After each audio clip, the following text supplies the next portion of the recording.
Que la esperanza resentida, que la oración que busca el verbo, con tormentas y riesgos, entre cielo, tierra y mar.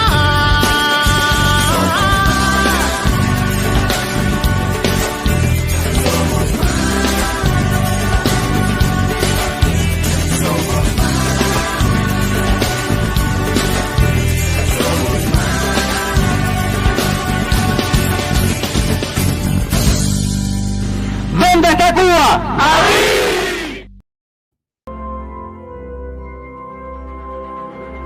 Mi nombre es Luis Manuel Otero Alcántara. Llegó la hora y estoy unido a ti por la libertad de Cuba. Mi nombre es Abraham Rivera. Adrián Rubio. Alan Vera. Alejandro Benítez. Alex Alfonso. Ángel Tour. Yo soy Conrado Coble. Bocó Quiñongo. Carlos Espinosa. Chucho del Chucho. Darwin Santana Enrique. Denis Molina Domínguez. Iori Lucena. La señora del canal de las emociones. Néstor Pérez. Esteban Rodríguez. Ebert Hijuelos. Pedro Oscar Matos Leiva. Leison Céspedes. Greten Arzola. Hanna Inver. Aaron Crespo Marrero. Hernán Hernández de Por qué a mí. Jorge Sayas. José Daniel Ferrer. José Ramón Benítez Álvarez. José Armando Morales Pérez. Julio Suárez. Karel García. Laureano Pou. Lidier Hernández Sotolongo. Lucinda González. Luis Denner. Manuel Milanés. Milady Salcedo. Miguel Candelario. Orlando Luis Pardo Lazo. Omani Pardo Guerra. Diego Mar Torres. Pablo Bettencourt. Pablo Fernández. Raidel Taller. Reinaldo. Riquet Caballero Dominico. Roberto San Martín. Ronnie España. Rosa Rojas. Juana Fernández. Es un nombre valiente bacallao. Silverio Portal Contreras. Ultra. Yamila, la hija de Maceo. Víctor Ortiguero. Vélez Sama. Llegó la hora. Y estoy unida aquí. Por la libertad de Cuba. Patria y vida. Patria y vida. Patria y vida. Patria y vida. Patria y vida. Patria y vida. Este es un llamado para todos los cubanos. Cuba nos necesita. Llegó la hora.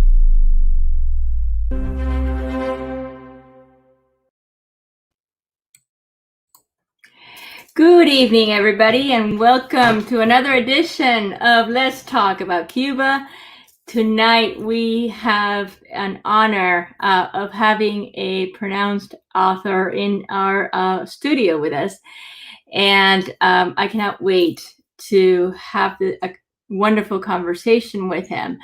I am going to introduce him a little bit to you all. His name is Orlando Luis Pardo Lazo. He was born in Havana, Cuba in 1971. He graduated from Havana University in 1994 with a bachelor's in science degree in biochemistry. He actually worked as a molecular biologist, human DNA recombining vaccine divisions, believe it or not, in the Center of Generics Engineering and Biotechnology in Havana, Cuba. He has been a cultural promoter for books and literature. He has been a still photographer and still is, I believe. He was also the program coordinator for the Center for Free Cuba in Washington, D.C. in 2014, creating working with professors he worked as a professor of creative writing for digital media in the Department of Hispanic Studies at Brown University. And in 2015, he was a chess instructor and for the Chess Club and Scholastic Center of St. Louis, Missouri, which is the current place where he lives with his family and his new baby, Luna, who he will be presenting us tonight. He obviously has been known, he's a known world artist with over 50 publications, too many to name here tonight. However, just to name a few of his last promotional books that he's had, we have Scared of Everything, I Take Refuge in Trump, which was a book that was written in 2019. One of the ones I hadn't read, which actually I downloaded today, and it's an Audible books, is Cuba in Splinters, which he wrote in 2014, and then he also has Boring Homes, and these are just a few of the many publications and many books that you can find that Orlando has written. Fellowships and awards, too many to name as well tonight, but among them, he was the winner of La Gaceta, the Cuba National Literacy Contest in Havana for his narrative, The Cuban American Beauty, in 2005. He was also he had an asceticis in 2006 from the same Gaceta of Cuba National Literacy Contest for his another narrative called Lugar Llamado Lili. He was mentioned in Cuban Writers and Artists Association's National Contest in Havana in 2007 for his narrative Boring Home. Winner of the Frenestic Creative Writing National Scholarship for his narrative Existe Vida Inteligente en Otro País, or translated, Is There Intelligent Life in Another Country, which he wrote in 2007.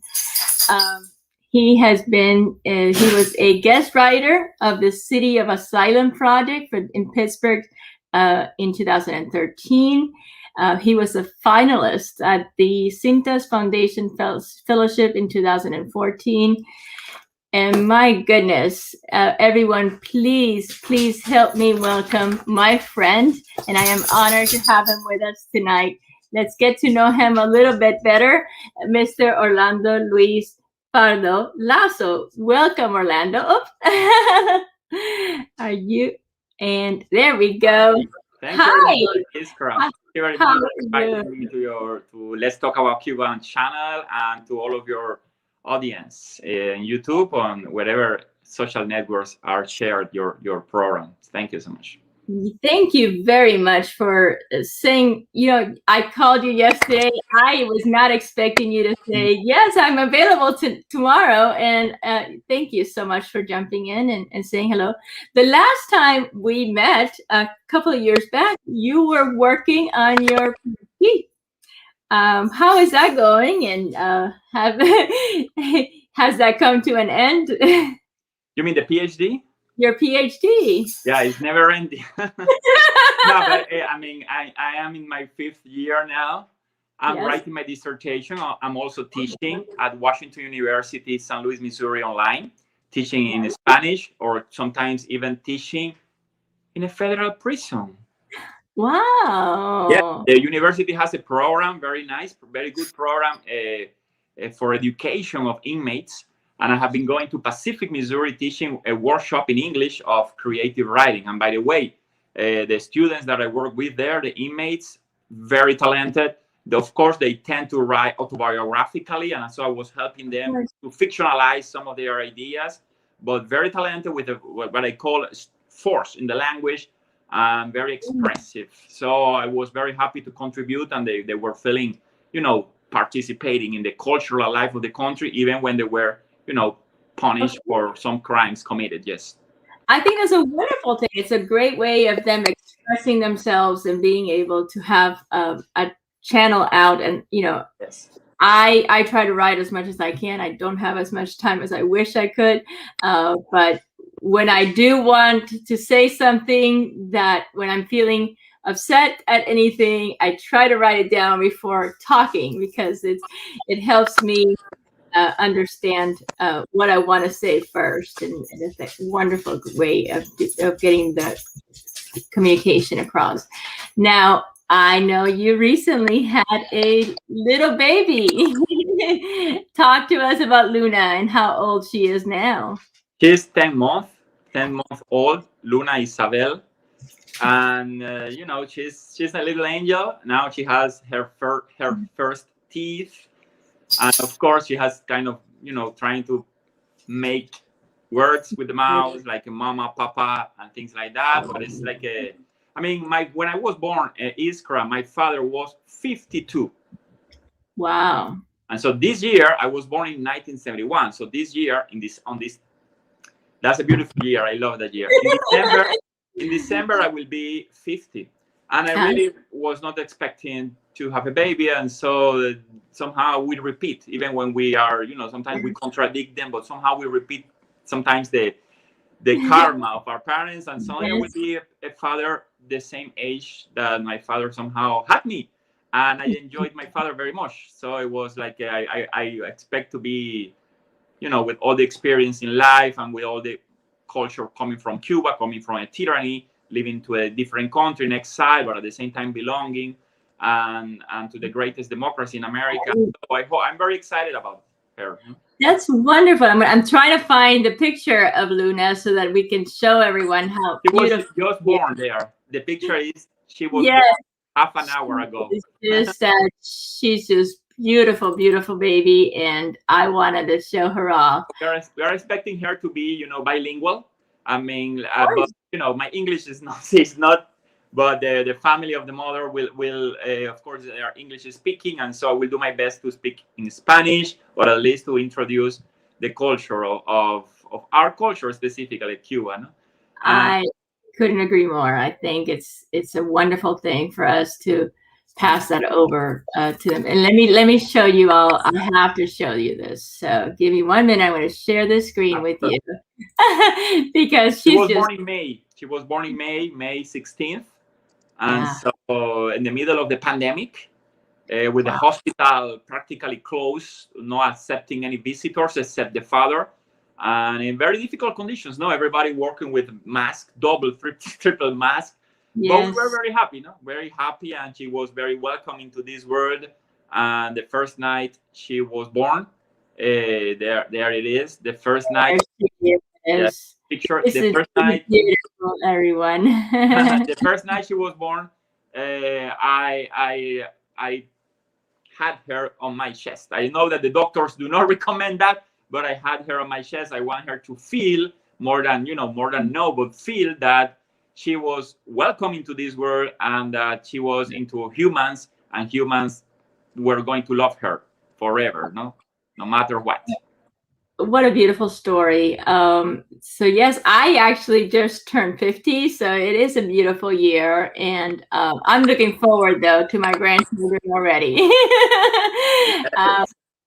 Now, so you talk to us a little bit about when you left Cuba and why you left Cuba. We want to know a little bit about you. Yeah.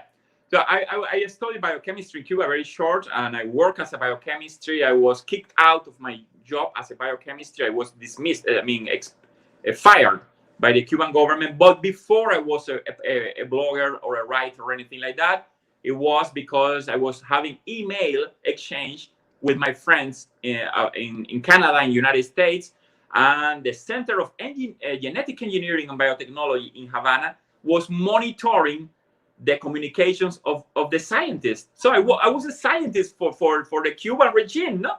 And even when I was not a member of the communists or anything like that, I was just a graduate in biochemistry. And still, they monitor, they suspect of you. The Cuban government has no ally in the Cuban military or in the Cuban Communist Party. They are an elite, a mafia elite, surrounded by enemies. No? That's what they are. And at some point, they need to disappear from the face of the earth. So, and when I started as a blogger, as a writer, as a photographer, of course, becoming very critical, socially critically, and then eventually politically critical, my life, you know, I was arrested 3 times. They called at 3 a.m. in the morning. Sometimes when it was not me, it was my mother, 85 years, telling her, your son, we are going to beat him badly, but not with these words. No, that's a beautiful word, beat you badly, with very strong Cuban words, using sexual metaphors, rape metaphors, and things like that to an old lady. That's the way they respect people in Cuba, no? The government. And so in that climate, at the same time, I must tell you, Iskra, I was very happy because I had very nice friends in the blogger community from abroad. Many people were calling. Every time I published in my blog, I was getting nice feedback. So I was feeling, okay, I'm paying a high price, but this somehow is making me more real and more committed to my country and more understanding of the pain of the others, because I didn't live the pains of the generation in the 70s and 60s. I didn't know much about that. And little by little, by communication with people abroad, I was learning about that. In 2013, the Cuban regime launched together with there was a kind of a secret plan with the Obama administration. The Cuban regime launched a migratory reform. They needed to pretend that they were opening something, especially the bloggers and the independent journalists, allowed them to travel as rats and mice. We were little puppets, right? Okay, you are authorized to travel now. So the Cuban government is not repressive. And correspondingly, the Obama administration was saying, you see, engagement eventually leads to changes for liberty and for empowerment of the Cuban civil society in Cuba. I was part of that narrative. I didn't like it, but I was part of that, and I was invited by NYU, New York University, March 2013, together with the blogger Joanny Sanchez. The first time she left the country, I was there. Invisible, because she was the great figure. I was humble enough to remain silent until Joanny returned to Cuba. And then I decided to start my own kind of a connection with many academics from different universities who invited me to stay for a week, for a month, to talk, to do some scholarship about creative writing or Cuban literature or social activism.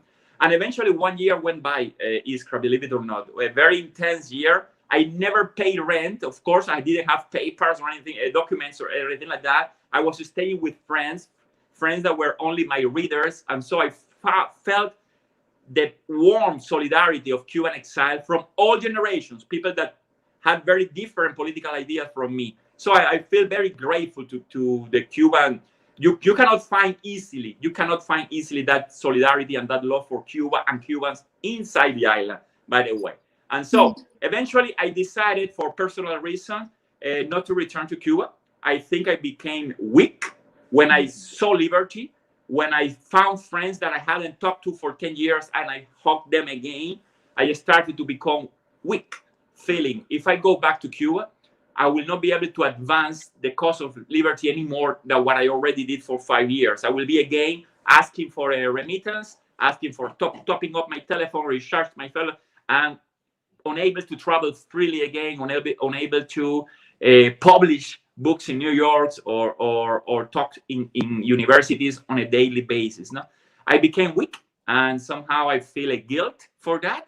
But I also feel very happy because, in a way, believe it or not, 40 years in Cuba, now I realize how the tyranny somehow sequesters our lives. And somehow I think now, in 10 more years, I could have done much more for me, for Cuba, for everybody. But okay, life is what it is. And so after that, I eventually went to Iceland for 1 year. Beautiful country. There are Cuban families there. Cubans are everywhere. And Washington University, Brown University first offered me 1 year of a scholarship, and Washington University, now here in St. Louis, Missouri, never been here before, offered me a PhD, special PhD track for international writers, and especially a professor, Elżbieta Sklodowska, and a professor, Joseph Scribeman. They are both very Cuban, or Elzbieta is Polish, but they love Cuba. They study Cuba, and eventually they helped me to get this scholarship to finish my PhD. I'm right now writing the dissertation I will finish here, about political pilgrims to the Cuban Revolution. So Americans, Europeans, Latin Americans, intellectuals, very critical of their society, as it should be, very critical of their presidents, very critical of their political, economical system, establishment, status quo, blah, blah, blah. When they step on the island, they become angels. They see a building collapsing and they say, it collapses so beautiful. In America, buildings don't collapse like that. They collapse because capitalism destroys memory and wants to build a Trump Tower instead of the history of 19th century Manhattan. So whatever, including very serious issues, like, for example, the association of minorities, they became completely submissive to the regime. They don't ask the regime, where are the associations of, for example, LGBT people, or the racial association, the Brown Association of Students that I see here. Muslims, Jews. We used to have everything in Cuba. They never ask those questions. And so one of the things that I talk to students when I talk to them about politics, because sometimes I also teach literature, I tell them, behave American. Behave American. Go there angry. Don't go there to relax. That's not a vacation. That's not a thematic part of the revolution. Go there angry. Get angry with the government. Get angry with the public transportation. Get angry with the prices. Get angry with discrimination in Cuba. No, suddenly it's like Cuba is doomed to be the alternative to America. So whatever happens in Cuba should be good, because it's apparently, in the speech of Fidel Castro and the revolution, is apparently in opposition to the establishment of America. No? And so in that sense, the Cuban Revolution also is very parasite. It's a parasite. As long as there is empire in America, the Cuban Revolution means an alternative and a resistance to that empire. And we need to break that narrative. That fallacy is a fallacious narrative. And I think this is why these conversations are so important, Orlando. So when we spoke last night, you gave me a title and you said, I want to have, a conversation where, I want to dedicate it to Luna, and the country where she will live in freedom. Now, as you and I both know, coming from a socialist country and a communist country, and seeing how things have evolved here in America, I imagine you seeing it even more on your end, only because you're so close to university and students, professors, and I know how this has these idealists, come from a lot from the universities. Now, how have you been able to deal with, knowing the truth and making your point across without coming across as aggressive? Because, as you know, a lot of times we're told that we are crazy Cubans, and yes, that we need to be, for example, Cubans from Miami need to be bypassed.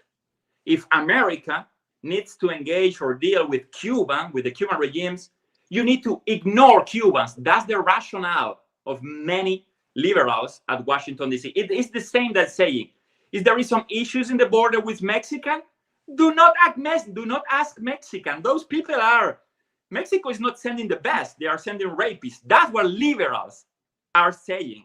I know that Trump said that in the inaugural speech, but that's what liberals are saying regarding Cubans. We are worse than rapists for liberals. We are racist, we are homophobic, we are xenophobic, we are self-demeaning people. And they are saying in Washington, D.C., I have talked to political action committees, this is factual. They say, Mr. President, bypass Miami, bypass the Cuban exile, bypass the memory, bypass the pain.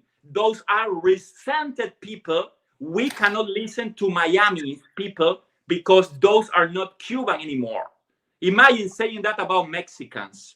Imagine saying that about Africans, Haitians, or Africans in general, people coming from everywhere. It will be terrible. You will be labeled the right hand of Adolf Hitler. Well, that's the speech that I see.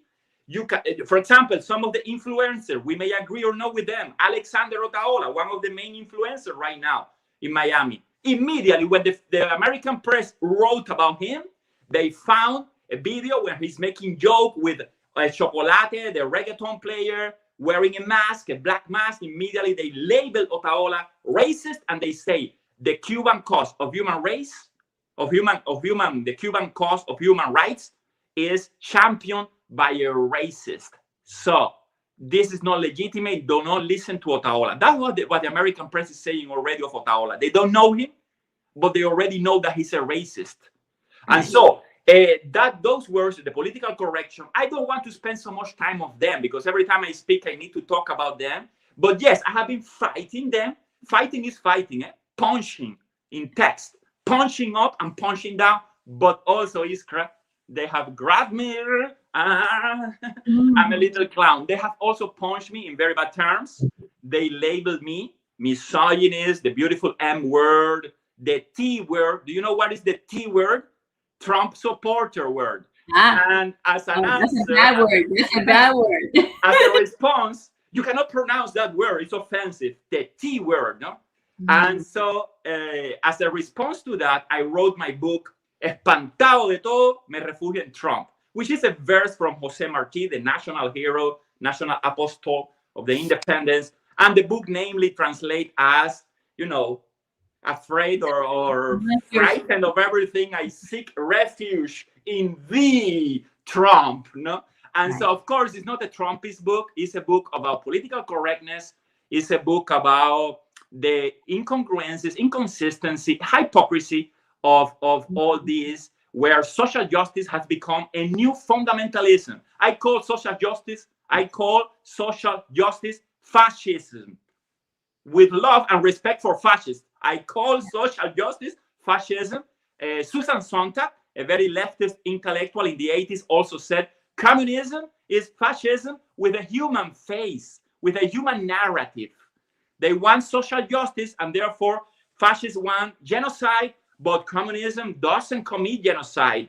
100 million victims of communism, mortal, dead people, is not genocide, Iskra. That's not what we call it in Kampuchea, Cambodia, with the red mares. That's not genocide. Maybe it's collateral damage. So, but I don't want to spend so much time in them. I have been fighting here and there. I have found my own blog, orlandoluispardolazo.com. I am publishing my nightmares, my crazy stuff there, somehow in conversation with them. I think that my book, Espantado de todo, me refugio en Trump, frightened of everything, I seek refuge in thee, Trump.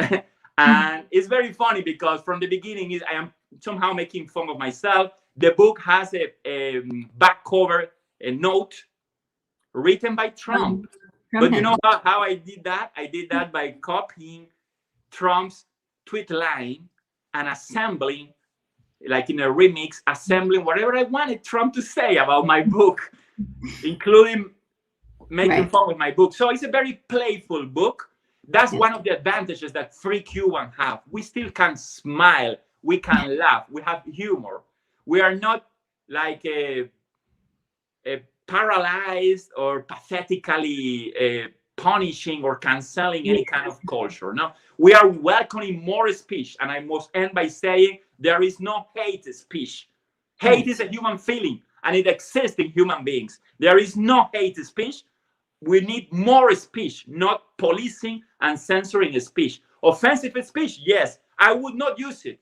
I would not use it unless we are fighting somebody, but there is offensive speech. It's not my invention. It was created through the centuries of the evolution of the human mind. And suddenly this is like George Orwell trying to control language, things that you cannot think.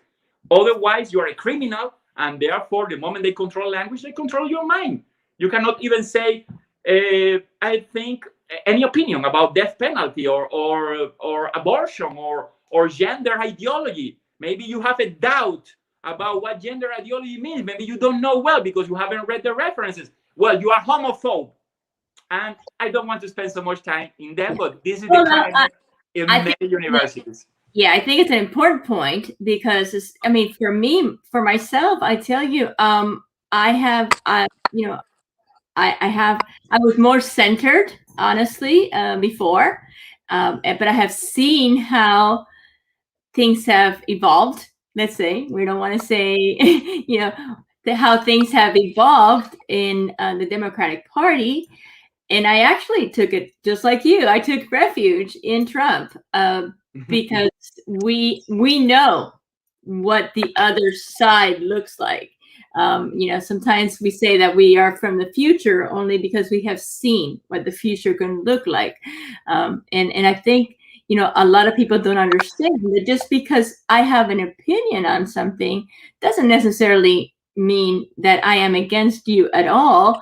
It just, our backgrounds, I think, actually mold us. It molds who we are. And as you know, I came in the 80s in through the Marielle. Me and my family suffered a lot of things. My father was a political prisoner. And so that molds me. And I cannot turn my back on who I am. And therefore, I can't be apologetic. And it feels sometimes like when we say our opinions about something, we have to apologize about it. And we shouldn't be, because we are in a free country. And, we have freedom of expression. And, The catchphrase, you can't say that. And then they get like angry. You can't say that. I just said it. And I will say it again. This is the country. And then they go, it's unbelievable what is happening right now between the big tech and the FBI. And I don't want to sound conspiracy theory, but suddenly everybody says it's okay to censor because Twitter is a private company and the First Amendment applies as a restriction that the government shall pass no law, in institutional and official places to control free speech. But a private company, like a private restaurant, has the right to kick out users and clients and things like that, and customers, depending on. And so I find that sad. It's like an alliance. Suddenly everybody calling the police. Now they want to defund the police, but they keep 24 hours a day calling the police, denouncing the culture of reporting, denouncing. You rent an Airbnb and you have the chance to report the person. You can denounce, report everybody all the time. I mean, I feel like reporting you right now. Maybe I will do it in the YouTube channel just for fun. Then I will ask for forgiveness or something. That's not good. I am not entitled to report you. If I want to report you, I will go to court and take you to court. Not all this Me Too madness. I know there is pain. I know there are crimes committed. But yes, there are many films that deal about how justice is dealt with in America. Yes, maybe you were abused, but talking in public is not the same that taking you to court and proving the crime. You cannot prove the crime. There is no crime. I am sorry. I will respect your story, your pain, but people are losing their careers, their jobs, their money because of events that allegedly took place 20, 30 years ago, or maybe yesterday. But the point is, justice is not denouncing the other in public. Justice is not yelling, a million voices yelling in Twitter. That's not justice. Justice is never social, by the way. It's always individual. I get my reparation, I'm fine. If you give me $1 million, I'm fine with that reparation. It was a private agreement. No need to be publicly calling for collective reparations or collective justice, because what is justice for you, Iskra, will not be for me, depending on the circumstances, the pain, the way I was affected, or the fame, etc. So a very complex situation in America right now, but still, talking about Cuba, I think that we Cubans should work with all of our forces, beauty, whatever, in the Biden administration as much as in the Trump administration, taking advantage of the loopholes, of the possibilities. Biden opens, we will infiltrate. Trump closes, then we will pressure. Because the goal is only one. We want to live in a normal, not a normalized. America wants the normalization of Cuba. We are not abnormal. We are not abnormal. We are simply a tyranny, and we don't want to be normalized or enduring a normalization. We want to live in a normal country. What is a normal country has been invented many centuries ago. We want separation of powers. We want independence of press, of freedom of speech. We want the possibility of associating. Where are the Cuban socialists, Iskra? Cuban socialists cannot associate in Cuba because you are forced by the constitution to join the Communist Party. Where are the Cuban ecologists? Does it sound far right to call for a ecological party in Cuba? They are illegal and they will be criminal. Those who defend animal rights in Cuba right now are being kidnapped by the police, arrested. Their animals are being poisoned. They are being pressured. They are being defamed in social media. They are receiving threatening messages. Does that sound far right? Yeah. Defending the rights of the animals? I may be far right, but maybe I'm wearing this red thing because of Republican or something like that. But me, I'm not calling for the rights of the far right. I'm calling for the rights of the left in Cuba. The left in Cuba has no rights. That's what the people here in America do not understand. Socialists in Cuba, left-leaning tendencies in Cuba are pariah because it's a totalitarian tyranny. And, well, students keep traveling to Cuba and keep smiling to that tyranny. It's like, student traveling in the 80s to South Africa and smiling and enjoying the beautiful white music of the apartheid. That's what's happening in Cuba. Instead of USA for Africa, we are the world. We want a better world. In Cuba, unfortunately, many Americans behave the contrary. Cuba is fine. Keep it like that before it changes. Before McDonald's destroy Cuba, it's better to keep it like that. Every time I hear that, my hairs, yes, oh my goodness, and that's just like, So it's funny that you say that, because then you hear we can't say certain things about the Black community because they get offended, but yet, when we hear things like that about our community, how are we supposed to feel? What are we supposed to do with with all the the pain of the oppressed, the pain of the oppressor? I mean, I am very well informed about this. The pain of the oppressor doesn't count. And believe it or not, Iskra and Orlando right now are the oppressors. We are using our privilege to communicate. And somehow we are making invisible many sectors. And so this conversation should finish right now. Hey, everybody connected right now. Stop joining, go home, because you are participating in a conversation between oppressors. That's part of the rationale. We cannot buy that. That's what I'm telling you, that we cannot be spending so much time in them. But the point is, you get silenced. You get silenced. And your silence is kind of they welcome your silence. They feel happy because somehow it's not about a debate anymore. And by the way, I'm not defending Republicans and attacking Democrats. It's not like that. The climate is very bad, and I think that the enemies of freedom, the enemies of democracy, and yes, the enemies of the United States of America, which live in the United States of America, they never live abroad. If you are an enemy of the United States of America, you live in America. It has been like that for centuries. So the enemies of the United States of America, who are American citizens and live in the United States of America, like this climate, a humanitarian crisis in the border, children being separated from the parents, better for them. Monetary crisis, oil, fuel crisis, better for them.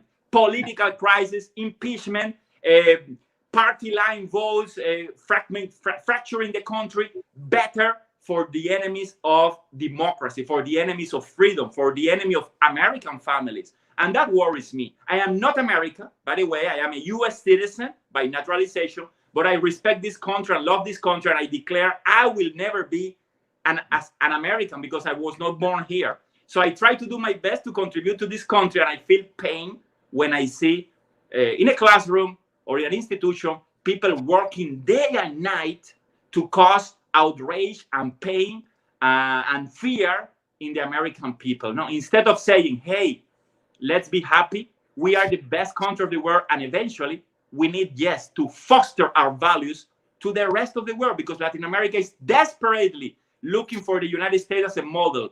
In Cuba, we dreamt with America. We dreamt with America. And now sometimes I tell my friends, it's better that you don't know. It's better that you don't know, my friend. So, because my friends in Cuba, no? Because they will be so disappointing and so disappointed at the United States in the current condition that it is today. I agree. I couldn't agree more. It's and it's very painful. I've been in this country, well, most of my life. I've been here for 40 years. I came when I was only a child at 9 years old. And this is, I mean, obviously I was born there, but this is my country. This is where I've made my life. This is where my children were born, where my grandchildren will be born. And I'm fearful for what's in the future for them. And that's why I do tell all of my fellow friends and family members, we need to continue to fight, because we can't have them take what is rightfully ours and in our future for our children. We need That's to fight. why I dedicate this, and I'm very happy that you allow me to do that, Iskra. I dedicate this chapter of the Let's Talk About Cuba to Luna Isabel. She's Cuban in her soul, because everything I touch becomes Cuba. And she will be in this country, a country that her dad will not be able to understand so well as her. And I hope she doesn't become my personal enemy. And I have seen right now, online kids turn into personal enemies of their parents. That's very sad. The family is sacred. The family, the education, everything is sacred. Once the boy becomes an adult, the girl becomes an adult, they are free to choose. But it's like an invasion. I wanted to mention this. It's not, if you remain silent, they still go for you, because it's not about remaining silent. They want you to tell. That's worse than censorship. They want you to speak with their language, with their speech, and say whatever they want to be heard, them to hear. No. So it's not about making silence. It's very similar to what happens in Cuba, where somebody that makes silence is suspicious. You see what's going on, and you're not going to share the banner of blah, blah, blah, blah, blah, blah, blah, blah, blah. You're not going to share the banner of blah, blah, blah, blah. No, I'm not sharing blah, blah, blah, blah. I'm not sharing any banner. I am Orlando Luis Pardo Lazo. I am creating a whole universe out of my fiction, out of my craziness, out of my creativity. I'm not sharing your banner. I don't care about your cause in many ways, because you don't care about ours. But even if you care about mine, I will gently care about yours. I cannot spend my life in your social justice. I have many personal, political, traditional things to solve with my own people. And so why do you want me to, like in this internet, in the social networks, we get distracted all the time. It's the paradise of multitask. And then suddenly you try to write a dissertation, and at 3 p.m. you haven't done anything. I'm talking of myself, because the information is everywhere, and everybody's trying to pull you to even Donald Trump. He's a millionaire, and suddenly I received text message.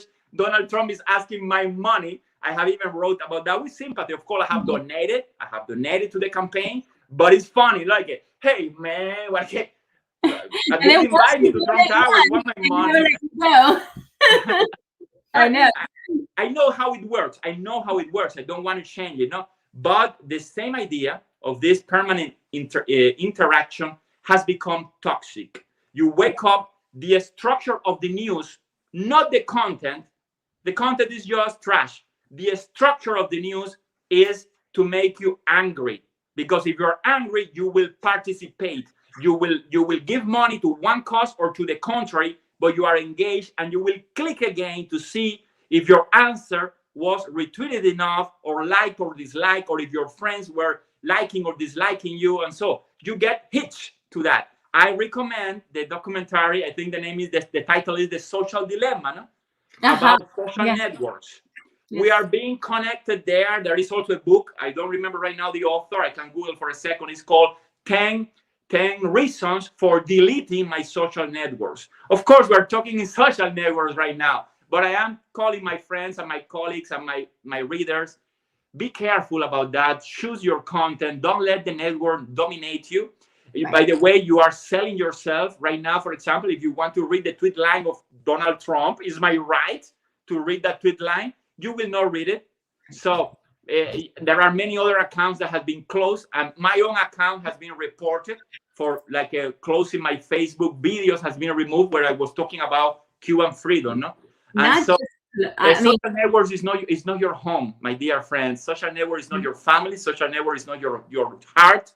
And so there is something else human that is missing in the hyper connectivity of social networks. And of course, there is also, Iskra, the term slacktivism.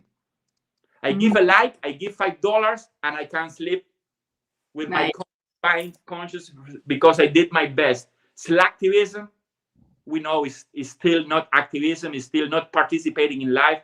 And somehow the reality nowadays seems to be farther and farther from us. Oh my God!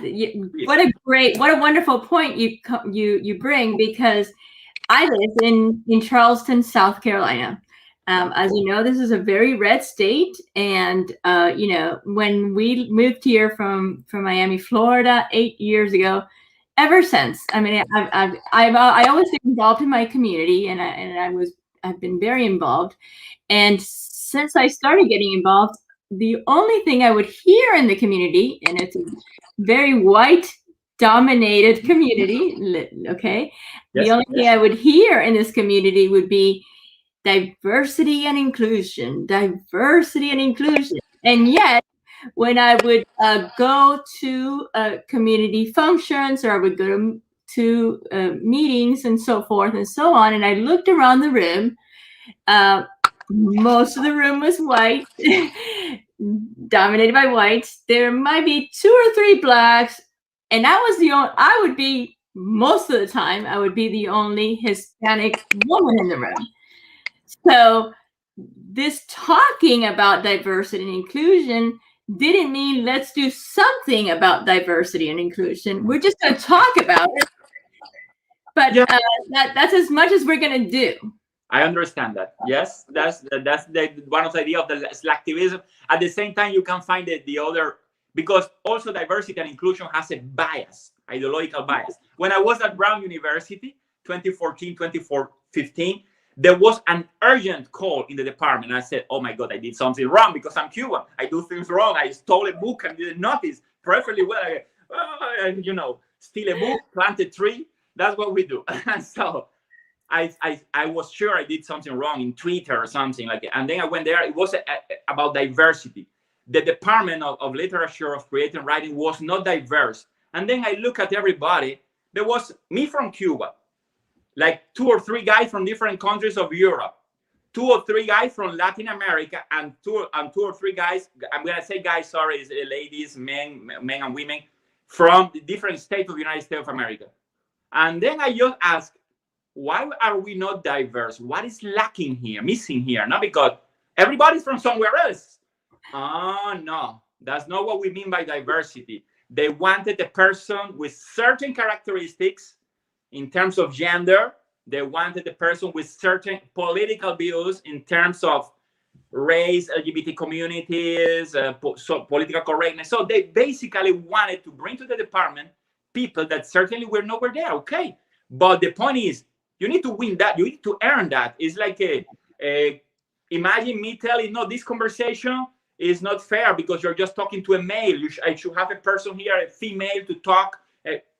I'm talking right now, and when I finish talking, somebody else may talk tomorrow on the next Monday on Let's Talk About Cuba. So the diversity, I found the department was completely diversity. I had never been in Cuba in a department with, I remember a girl from Sweden, from German, somebody from California, somebody from the south of the United States of America, from New York and Brown University, of course, and then from Latin America, from Chile, from Honduras. What is missing here? No, you don't see. You are blind. You are blind to the lack of diversity. So there is no, this is the kind of logical test you can do. Is there anything in America that is diverse enough? The answer is no. Nothing can be diverse enough. If you get to, in an Uber taxi, I write a section called Uber Taxi where I tell stories that happens in taxis, but many of them are fiction. But in a real Uber taxi, somebody tell me, I felt so happy yesterday, the driver, because I was in a party and there were like 60 different people from different nationalities. It was so diverse. And I almost tell to the guy, hey, open the door. I want to get down. Maybe you have COVID from somewhere else. Like, see, there are also drawbacks to diversity. Right. Maybe you have some disease from one of those 60 different nationalities. I don't know. Like, it's not something granted, something good per se. I want to have 200 nationalities. No, because then you are excluding extraterrestrial. The earth is bigotry. The earth is extraterrestrial bigotry. We are completely excluding the extraterrestrial. And when you get the extraterrestrial, then you will get somebody from another galaxy. No. So I'm exaggerating a little. And so we can just move forward from this topic again. But diversity is politically charged and ideologically biased. They don't want diversity. They want a certain type of diversity. Your diversity is my diversity is not welcome. You don't look diverse enough. And when you speak, I'm not black enough. I'm not brown enough. I understand. In literary terms, there was a scandal last year with the book American Dirt, a novel written by an American writer, a woman. And then it was a bestseller, American Dirt by Janine Cummins. And suddenly there was like hundreds of people in Twitter calling the book a boycott against the book. They censored the book at Left Bank Books here in St. Louis, Missouri, because the book was dealing about Mexico and was not written by a Mexican. And then they say, no, you can be American and still write, but you need to do it in a certain way. By the way, I read the book. It's not a great novel. It's well written, but it's not a great novel. And it's a book full of love and respect for the drama of Mexicans, which is, and I know, a woman journalist living in Juarez, which is Mexicans are massacring, committing massacre against Mexicans, including the police and the officials and the politicians. And Mexicans are running away from Mexicans because there is no space, there is no protection except in America for Mexicans, because it's so corrupt. And of course, it's a beautiful country full of beautiful people that are victims of the worst of a corrupt system there. So it's not about Mexicans are bad, Americans are good. But the book was somehow reflecting a terrible reality of the cartels, of the criminal complicity of government and cartels in Mexico, and a person trying to escape, trying to cross the border. So favoring a refuge policy. It was not a book against refugees. And still, it was not diverse enough. Still, it was not Mexican enough. Still, it was not anti-Trump enough. And the book has been not censored, but the publishing house somehow asked for like an apology for publishing a book. I feel sad for America. In Cuban Casa de la Cultura, in the Cuban Ministry of Culture, Alpidio Alonso is 100 times more democratic than what I'm seeing here with the cancel culture in America. So I'm glad you bring him up, because that was going to be my next topic. Now, you talked about lefties don't have democracy in Cuba. And we have recently seen what they are doing to intellectuals and to the artist community in our country. And of course, we've seen, we are glad that they're waking up finally and saying, but we need to be able to create. We are creators, we are artists, and this is what we do. And if you cannot just not let us. And finally, we are seeing a wake-up call. But of course, I'm glad that you brought up the point that even though they are lefties, they still have these types of issues. And, unfortunately, Americans just can't seem to wrap their minds around this. Osvaldo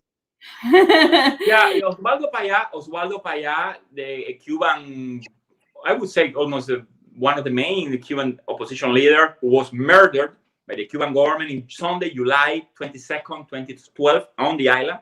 Osvaldo Payá used to say, this is not about political colors. Tyrannies do not have political colors. They ally. Many tyrannies in Latin America have allied with the United States government. Many tyrannies have allied, and the United States government has supported tyrannies of certain political ideas in Latin America.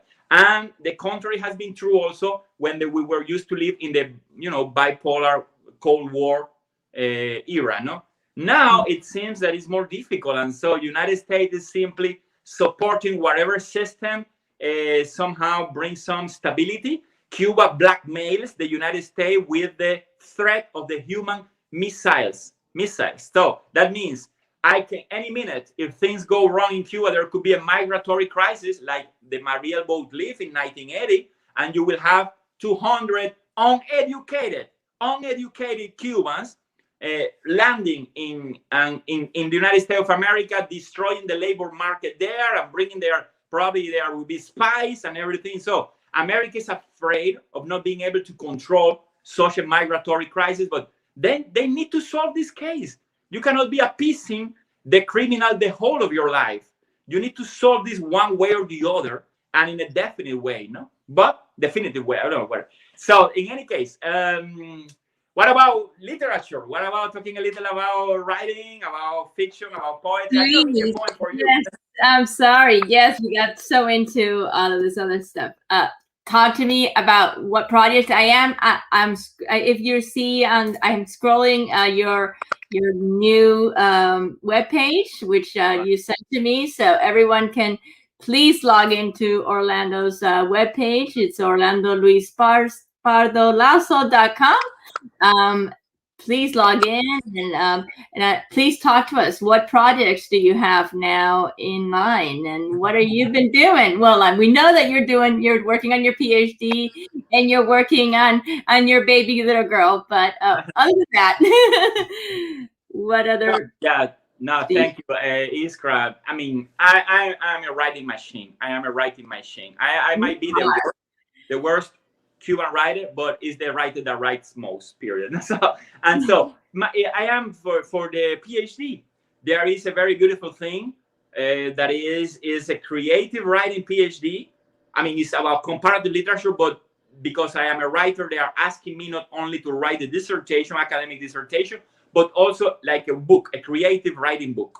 And I am writing something called Diario de San Luis Diary, that I am being publishing as a work in progress in my blog, orlandoluispardolazo.com, orlandoluispardolazo.com. And so you will see there like a 12, 13, eventually will be maybe 100, who knows, little episodes, little chapters, little entries about, my life completely connected with the memories of Cuba. I see a word, I see a tree, I see a person that I fall in love with, and immediately in my writing, I make connections with Cuba, with our memory, especially with my childhood, by the way. It's like a return trip. And so I'm very passionate about that because there are writers who know very well what they're doing. That's not my case. So the way that I enjoy writing is that I sit down and the project somehow unfolds itself, and I get very passionate about that. I insist. It may be boring, it may be bad. That's not the point. But the point is that for me, it's very interesting to deal with a number of cultural aspects of our, unconscious, collective unconscious, of things that I thought were forgotten. And then thanks to Luna Isabel, I have somehow remembered. And then I realized I never forgot them. And somehow at some points I feel, oh my gosh, maybe at some point 20 years of my life were like the life of a ghost. I was like living on fake reality in Cuba in many ways, until I got into the dissidents and I found light and I found truth. But somehow that bubble, I was like 20 years not knowing what to do with my life, not feeling courageous enough, not feeling coward enough. And that bubble somehow is disappearing, dispersing. And somehow I'm making connection with more real moments in my life, like this one, but also when I was a teenager and I loved rock and I was completely iconoclastic, etc. And so it's very nice to write this. I think it would be a little incorrect also, but not on purpose. I am not trying to be provocative as I did with the book, Frightened of Everything, I Seek Refuge in Thee. Trump, and this is more a book of tenderness of the little boy that Luna Isabel has made be, reborn in me, and that little boy is an adult now. I'm sorry, I did it on purpose. I grew up. I'm sorry, I didn't do it on purpose, right? Like Peter Pan, and now I need to do something about that. I have some experiences, I have some knowledges, I have some beauty, some desires, some passions that maybe I can transfer to that very simple writing. I used to show off a lot in literature, trying to be very playful with words, baroque. Now I am becoming simpler. That's maturing, no? And somehow I have understood that depth to be deep is that's simple. what I was going to say. You've become a man. Finally, it was about time, Mister. I was afraid maybe I'm trapped in somebody else's body, because maybe I'm trapped in somebody else's body. Yes, that's wonderful. So I also understand that you're teaching yourselves how to play music. Me? Yeah. Do you call that music? You're very generous. Yes, that's part of the magic of freedom, no? Iskra, and to all Cubans, guys, ladies and gentlemen, compañeras y compañeros, with $100, you can buy a very simple amateur Yamaha piano, and maybe you can make an effort as a gift to your children with $200 or $300, and then they have a very somehow good piano, electrical, with a lot of synthesizers and things like that. In Cuba, that makes me cry.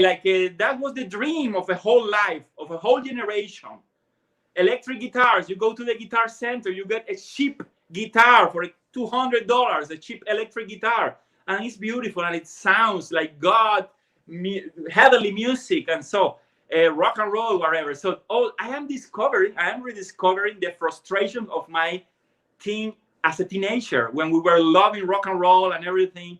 And somehow in Cuba we couldn't do it. So yes, I have a piano. I am playing like I am in my childhood in piano, because I play with two fingers like the typewriter. And then when you start playing music and you don't know a thing about music, what comes to you is what is in your ear. Some baroque music, some classic music. Maybe I'm just whatever I'm making some little compositions. Maybe they are just imitations. I don't know. I'm not aware of that. So they're airs that are in my ear, sounds in my ears. They go into the music, and it's there. So yes, I can play you something even if you want me to. Oh yes, I think everyone would enjoy that. Really? I don't know. I would make tons of mistakes. I need to move here with a camera, but I'm kind of a professional with the image, so I will try to do it as beautiful as possible. Let's see if I can do that. Okay. So this is now the lights will be shown and everything, so you will see my little studio. And well, this is the piano. Let me present myself with the little piano, and then let's play. Here you are. Very simple. There you are. Look at you. And so I will play for you, especially dedicated to Luna Isabel, but also very happy to be in touch with you, to be in connection with 1971ers. Cubans that were born that year. So this one is like a little composition. Let's see if I completely remember. I will play it with strings. So is it too loud? Let me know only that, please. It's okay like that? Yes. Perfect.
bedroom.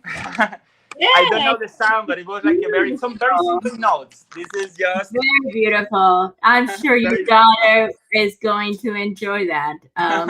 They love music, and I actually, everyone on the chat is dying to come into our conversation and ask you some questions. Everybody inside, please. If you have time, I'm going to share.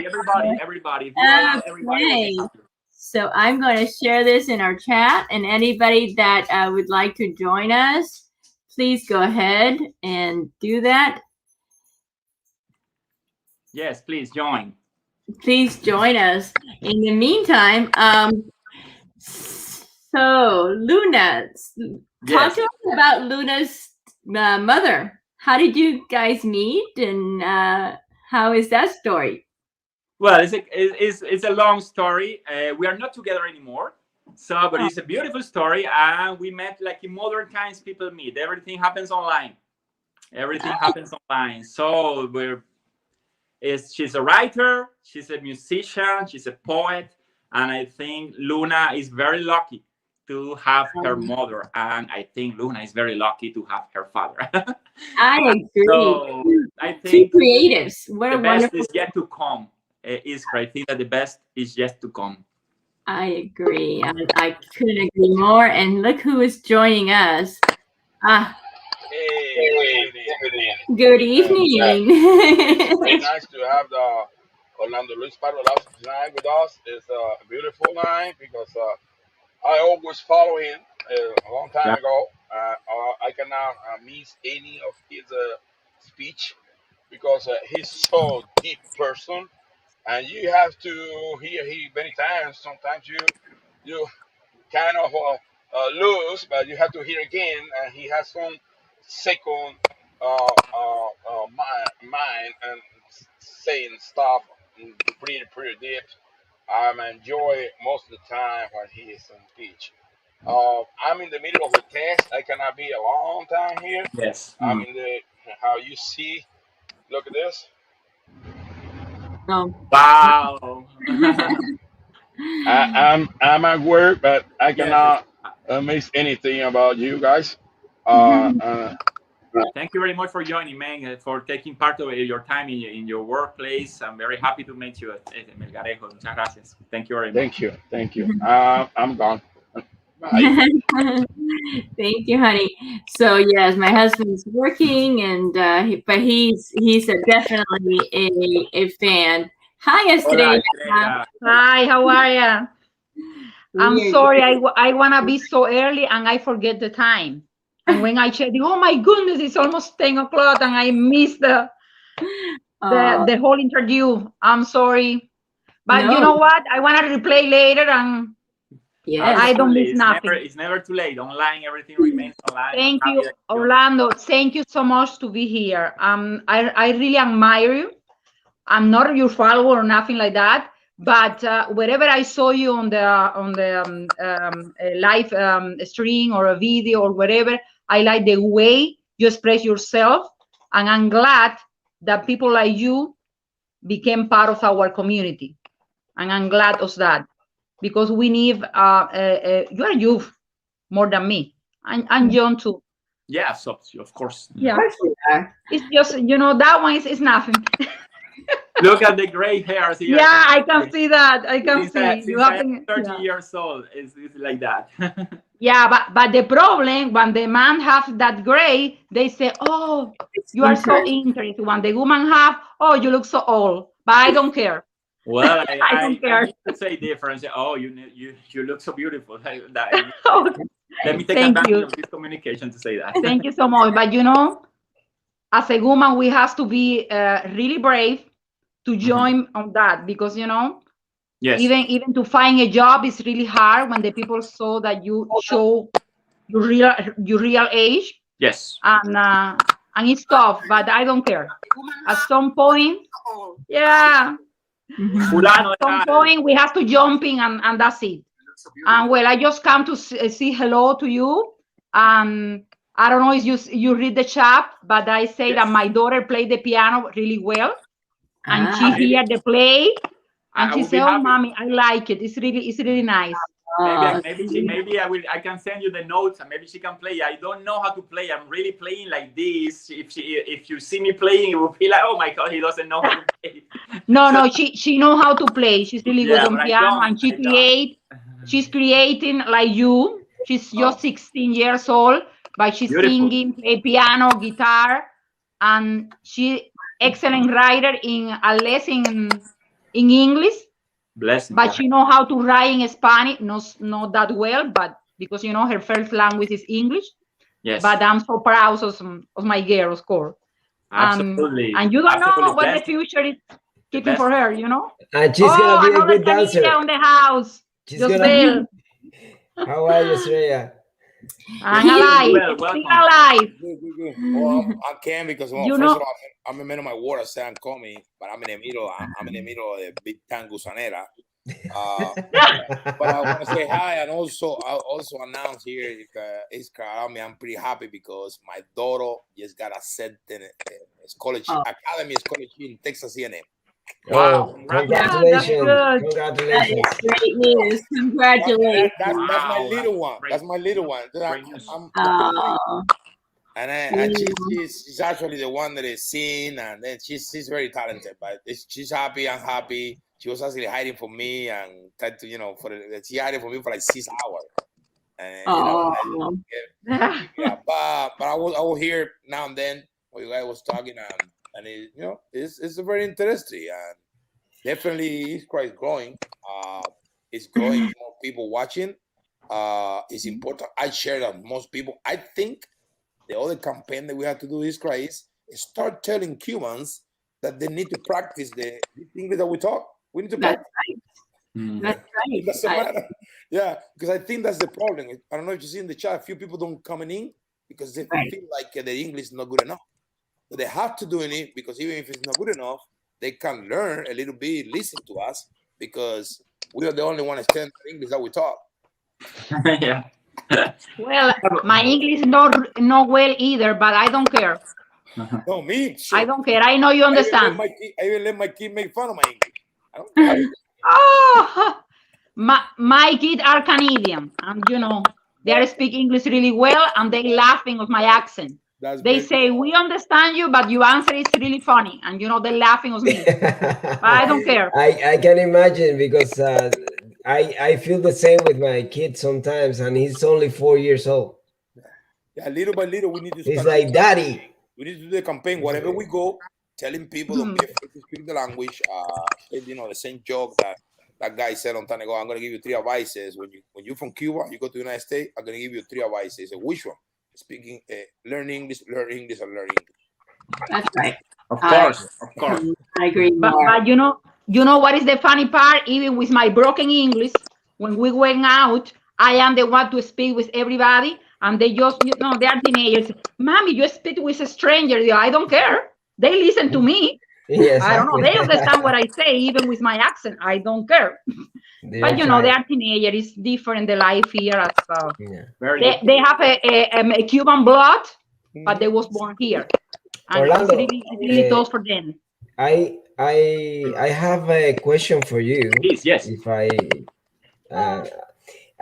wrote it here because during your intervention you were talking about this, and I just wanted to ask you, like, for the future viewers and the people that are gonna watch this show, I just want you to see if you can give us any recommendations or suggestions to those who are confused about communism right now.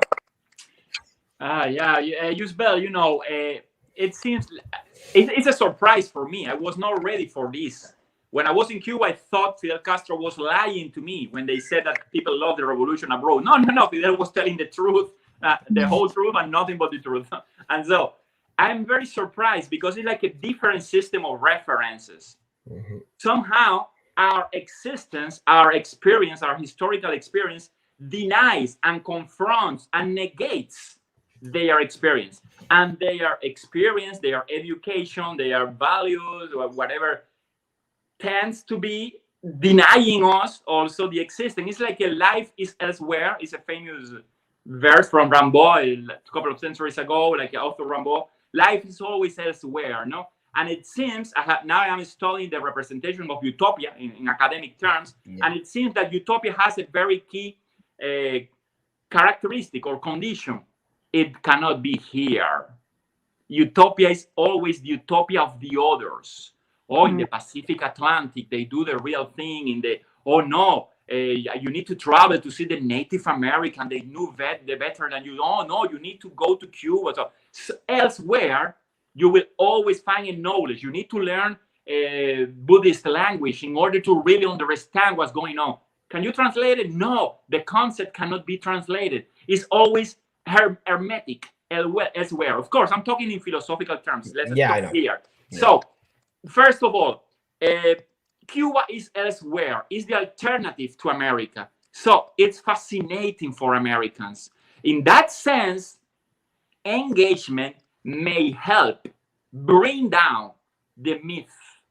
Already at Brown University, I was talking to students, particularly girls, that were harassed shamefully by Cuban guys there in the Malecón, hasta que se seque el Malecón, no? They were sitting there trying to talk among students, and the guys talking to, hey, mamita, how beautiful. Please, we are just studying. Can we just, let me study with you, mamita. I'm a Cuban Latin lover. How can you not study with me, mamita, no? And so when more Americans visit Cuba, they start understanding these people do not have formal civic education or anything. And when the police come, the police also looks at you like having sex with you with the eyes. No, oh, okay, don't worry, I will. And so they felt harassed by the Cuban male revolutionary, and they said, "But is that legal?" Well, I can show you a Cuban song that says, "Se formó el toca toca, tú me toqui, yo te toca." I can show you a show. We touch ourselves. We're a different culture. But besides that, we don't respect personal boundaries. And we are very, machista, which is not good at all. But this is only a social issue. Then when it goes to politics, they cannot really believe, even with the information that, for example, Cuba doesn't have public television, because the public television in Cuba is private property of the Communist Party. The Republican Party has a TV station. Does the Democratic Party has a TV station? Where is the newspaper of Trump? Where Trump can publish his news?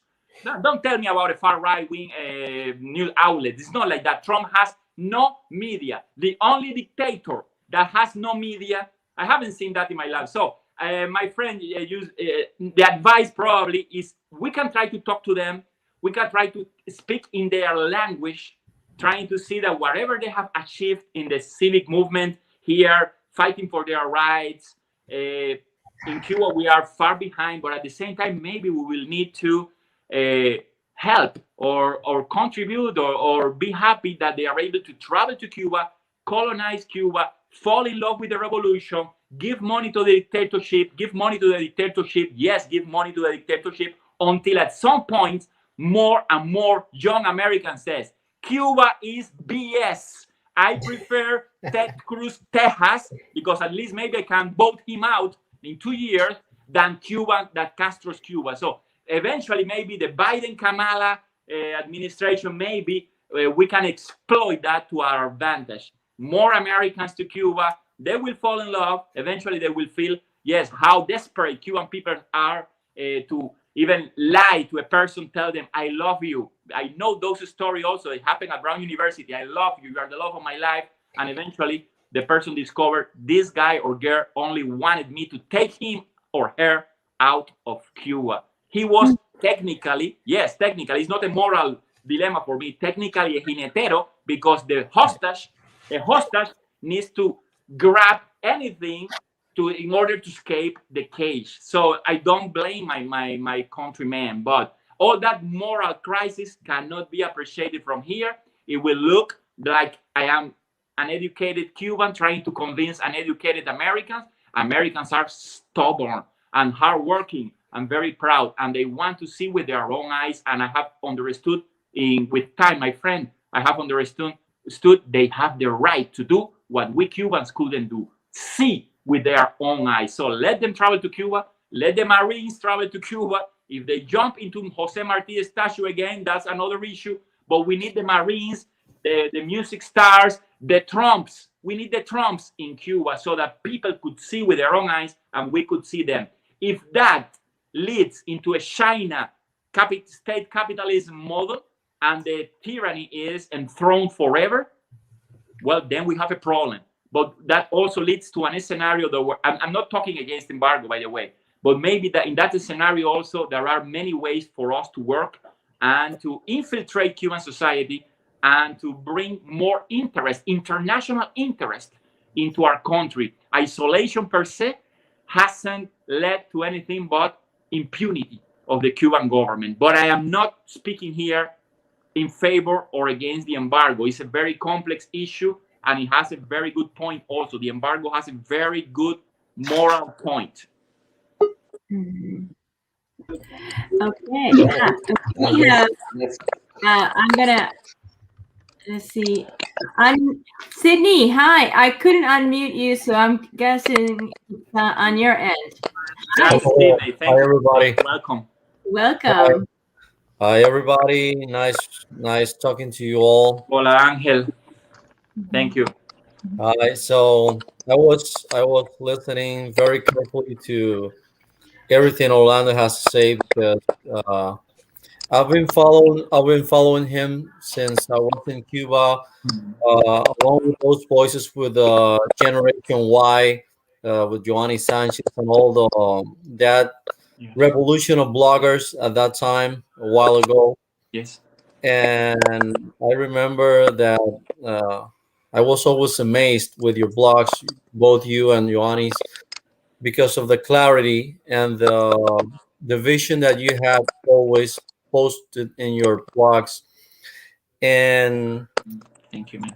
I see you now outside Cuba, out of Cuba, and Ioannis in Cuba, and I can make a comparison of how the exile it's taken a toll on everyone in all of us, and at the same time, how the exile helped us to envision parts of the problems that we didn't envision when we were in Cuba.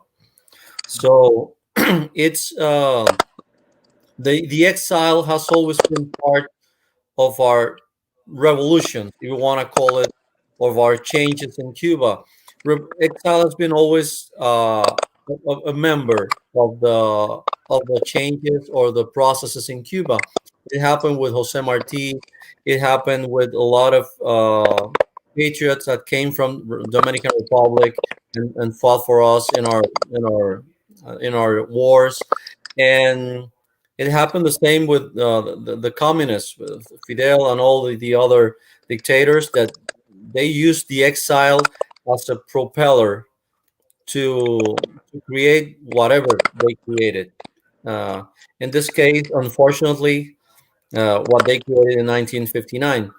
But I feel like our voices in the exile are as much as important as the one that is still in Cuba. So the platforms that we have on the exile, the possibilities, the means that we have to reach more and more people every day. I think this is very important, and I thank Iskra for giving us the space to spread our wings a little bit and give us a chance to do our part. This is maybe a little grain of sand in the desert, but I feel that it's making its way out. The exile right now, because of all the limitations that they have in Cuba, it's super important. And I was looking at the intervention of a couple of Cubans in front of the European Parliament, and it was so sad to see that they had to record the interventions from the ones from Cuba, because there was no way that they were going to allow them to speak live from Cuba. So I would say that because of all those limitations, our voices need to spread more and more every day. We need to keep doing what we're doing. We need more brains like Orlando has. This gift to express his ideas and write his ideas in such a plain words and very understandable, very clear. And I feel that we need to get motivated and learn more and more and more. Communism, the enemy of communism is literature. The more we read, the more we understand how the world works, the more we are gonna understand that communism is obsolete. Communism is not the way for nothing right now. So I think I'm going to thank you for that. I'm going to thank Iskra for having you today. It's been a real pleasure to have this intervention of you today. Thank you so much for joining and sharing your insights. Yes, thank you. It's very nice to speak, and it's very nice to speak in Spanish also. So maybe that's why Cubans prefer Spanish, because it's a way of being back home and saying, I have muchas gracias, Sydney. Muchas gracias por unirme. Thank you so much. I've actually heard, believe it or not, from Cubans, I know I can only speak politics in Spanish. And I say, I don't know about that. If you speak politics in any language, but I understand language, and that's okay. The idea behind, and I'm going to somebody's mic. The idea behind the show originally is to go to other communities, because we need a little window for other communities to see what is in real Cuba, not the ones that they show you on TV, not the ones on these pretty commercials that you see when they with the travel but we want you to see the real Cuba, and this is all that was, and I wanted to spread that to the Anglo community and to people internationally that spoke other languages other than Spanish. And I think it is important, especially at the historic times we are living today in our country. I think for me, since and I know many of you don't realize this, and we tend to say, we've been waiting a long time, and it's true. We have been waiting a long time, and people are desperate, and people want a change, but they need to want it more, and we need to be patient, because just like everything, it will all happen at its time, at its right time, and I think this is just a little bit. I could have done another Spanish channel, and I probably would have had a lot more viewers by now. I probably would have had a lot more subscribers by now. But that wasn't the point. The point was to get to the people that don't speak our language. And they would understand what it's like for our country and the people living there. The target audience in this case. Good. Yes, absolutely. So welcome, Angel. How are you? I'm doing great. I enjoy the interview. Thank you. That is the noise. I don't know if. Yeah, I don't know where the noise is coming from. Trying to figure that out. No, I was enjoying I enjoyed tremendously the interview, and the brains that got together here today. I was a little bit taken aback by the last comment from Orlando, and when that happens, when I'm surprised by a comment from someone who I respect tremendously, I take it down, I take it back, and I kind of reset my brain, and I like to look for more information. I think wisdom is the art of listening instead of giving opinions. So maybe we can talk a little, Angel, about which comment about the American ambassadors to Cuba. Which comment? Yeah, we can talk a little. Please, can you share some ideas? Do you think that the less Americans on the island will help? So I'm happy to listen to your point. Sure. No, it's and I do it in the hopes that maybe you can, let me reevaluate my position on this. The problem is that, not the problem, the background story is I was here in 2014 and 2015 when Obama was planning to reopen to Cuba or open to Cuba, and I had exactly the same thoughts that you had. Actually, that was my argument to my cousins in Miami. I lived in Kentucky, so when you are in that other parallel universe of the Cuban diaspora, which is outside of Miami, you see things from a different perspective. You are obligated to become more pragmatic because you are influenced by that American spirit of doing things that work and not fixing things that are not broken. And by that principle, when I saw in 2014 that for 50 years we were applying the same policies and they were not working, I welcomed Obama's opening to Cuba in the hopes of exactly having the effect that you are mentioning today, which is, well, what has been the main problem in Cuba is lack of information, lack of access to another experience, to another universe. And if we inundate Havana with American tourists and Cuban Americans, obviously that person-to-person contact will make an impact. It's a matter of how long. So and it was working. This is the thing, Orlando. You are right today, and I was right back then. What happened was that the government, as soon as their arcs were full of money, of fresh currency, they closed down everything. And I'm afraid that this is gonna be a deja vu if we let this happen. That they're gonna do the same thing. As you saw, they reopened to private property or whatever, small businesses and entrepreneurship, in the hopes that Biden sees that as an opening and he relaxes sanctions. But I think it's all the same game. And after 6 months or 1 year, they close down everything again because they know that when people have economic independence, that results in political independence, and that results in them losing power and control over the society or the farm.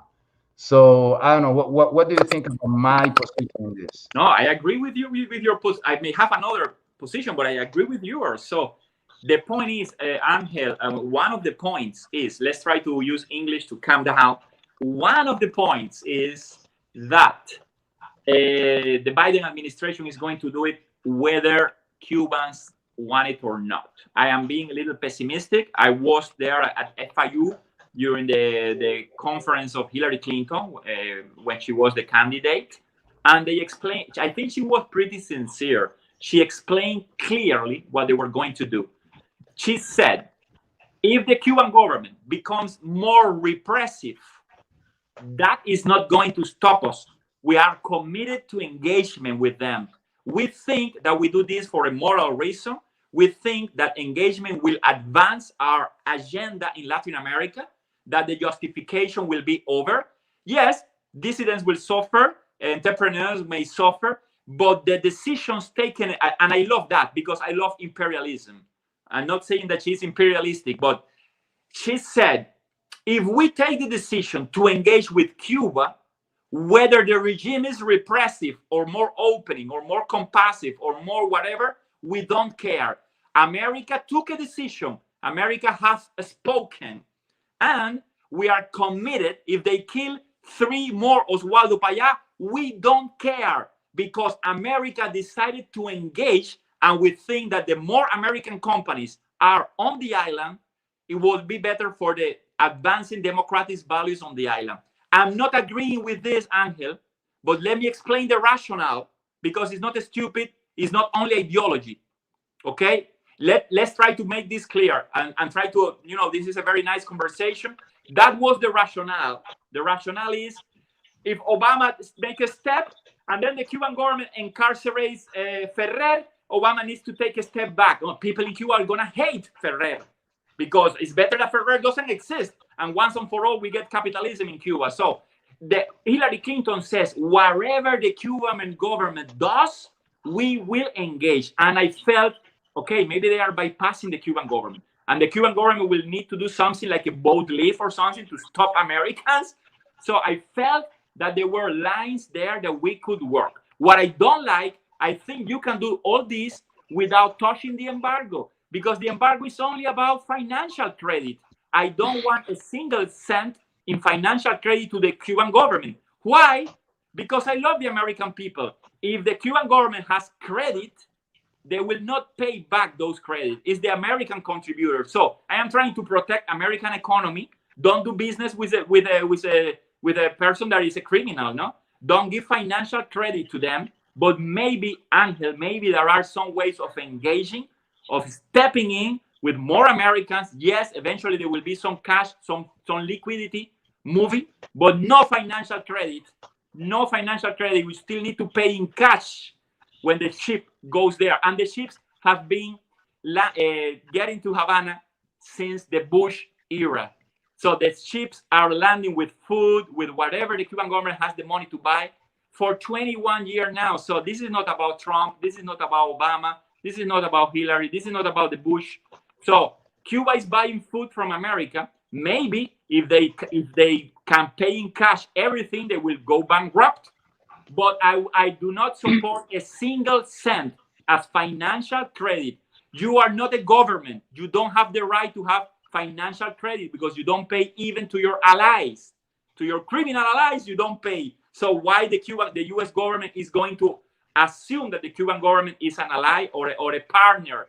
You are not a partner. But Angel, we cannot stop Americans doing what they want to do. And sometimes it's better to collaborate with your own. Well, Jose Marti did it. At some point, you collaborate with some interests that are not yours in order to finally get to the final point.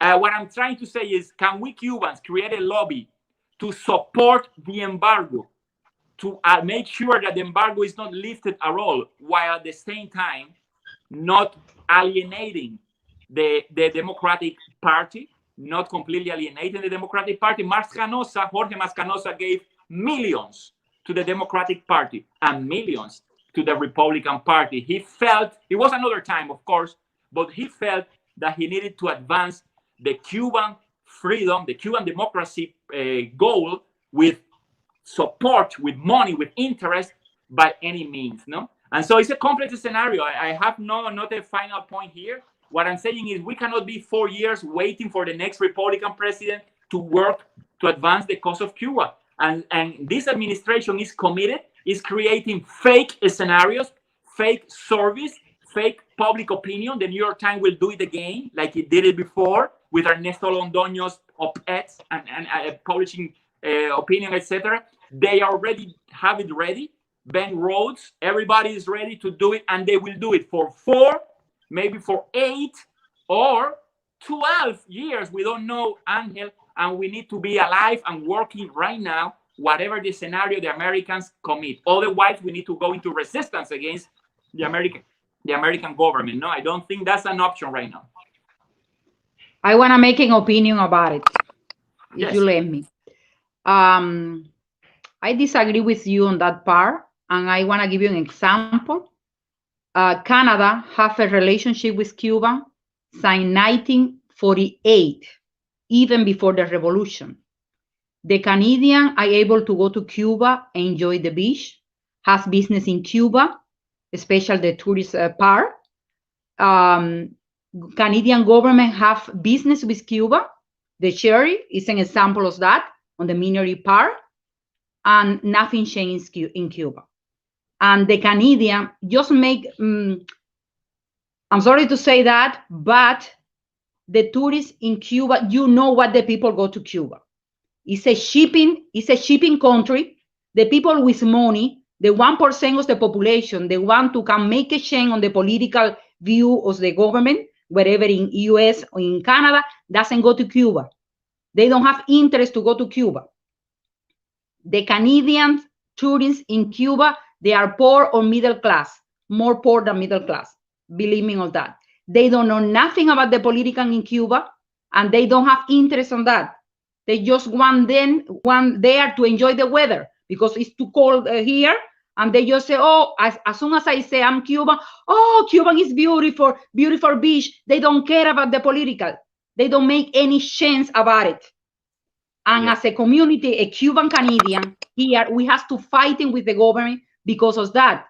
But we don't have enough lobby on the government. Recently, on December, a group of Cubans, include myself, we went and have a meeting with, I don't remember the name, I'm really bad with the name, a guy who's is a part of the, help me there, Josbel, I forget the name. He's a member of parliament in... No, he's no member of parliament. He's just he's like, I can't remember his name. Well, he's attended the Caribbean, including Cuba, international relationship. Yeah, but that's not the name. It's another name. It's like a foreign